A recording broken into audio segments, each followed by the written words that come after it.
झालो आहोत की आपल्याला धर्म आणि अधर्मातल्या सीमारेषा दिसतच नाही. आज आपण चर्चा करणार आहोत त्या विभीषणाच्या मानसिकतेची जिची देशाला गरज आहे. त्या भीष्माने करण्याची गरज नाही आपल्याला, ज्यांच्यामुळं महाभारतासारखा विनाश घडला. आज मला त्याच कथेबद्दल थोडं सांगायचं आहे, विभीषणाबद्दल बोलायचं आहे. विभीषणाची त्यागाची आणि सत्याची परिकाष्ठा कशाला म्हणतात ते आज बघू. विभीषण, ज्याच्या नावाखाली आज लोक आपल्या मुलाचं नाव ठेवायला घाबरतात. पण विचार करा, विभीषणानं काय सोडलं हो? त्यानं सोन्याची लंका सोडली, सुखसुविधा सोडल्या, आपल्या भावाचा त्याग केला. का केला? कारण त्याचा भाऊ रावण हा एक गुन्हेगार होता.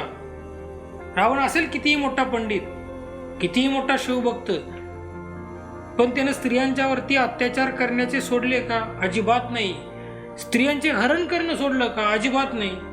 तो आपल्या शक्तीचा वापर महिलांचं शोषण करण्यासाठी करत होता. विभीषणानं त्याला अनेकदा समजवलं, पण अहंकारी रावणानं ऐकलं नाही. विभीषणानं दाखवून दिलं की जर घरचा माणूस अधर्म करत असेल तर त्याच्या पाठीमागे उभं राहायचं नसतं, ते पाप आहे. पण आपल्या लोकधर्मातील लोकांनी विभीषणालाच विलन बनवून टाकलं. त्याचाच विरोध केला गेला. ज्यानं धर्माची साथ दिली आपण त्याचा विरोध केला. अरे, ज्यानं रामाची साथ दिली त्या विभीषणाचा विरोध आपण कसं काय करू शकतो? आपण रामाची साथ देणाऱ्या हनुमानाला पूजतो, मग रामाची साथ देणाऱ्या त्या विभीषणाला फितूर का बरं म्हणतो? कारण आपल्याला आपली नाती, जी सडलेली नाती आहेत ना, ते तोडायची भीती वाटते. त्यामुळं आपण अनेकदा काय करतो, त्या अधर्मी लोकांना साथ देतो जे आपल्या घरात असतात. कर्ण आणि भीष्म, कर्तव्याच्या नावाखाली अधर्माला खतपाणी.